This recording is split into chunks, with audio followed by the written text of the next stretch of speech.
মদিনার সাহাবীদের মধ্যে সবচাইতে গরীব সাহাবী ছিলেন সাইয়েদনা বেলাল রাদিয়াল্লাহু তাআলা আনহু। নিজের লজ্জাস্থান ঢাকার কাপড়টা ছাড়া তার কাছে দ্বিতীয় কোনো কাপড় ছিল না। সকালে যদি খাবার পেত, দুপুরে খাবার ছিল না, দুপুরে পেলে রাতের জন্য ছিল না, আজকে খাবার থাকলে কালকে নাই।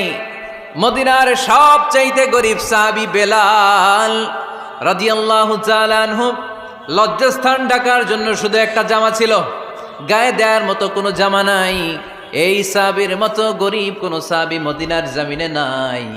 এই বেলাল রাদিয়াল্লাহু তাআলা আনহুকে বিশ্বনবী ডেকে বললেন, ইয়া বেলাল আনফিক ইয়া বেলাল লা তাখশা মিন যিল আরশি ইকলালা। ও বেলাল, আল্লাহর রাস্তায় দান করো, কারণ আমার আল্লাহর ধনভাণ্ডারের কমতি নাই। সাইয়েদনা বেলাল রাদিয়াল্লাহু তাআলা আনহু সবচেয়ে গরীব। শুনতেছেন? বুঝতেছেন?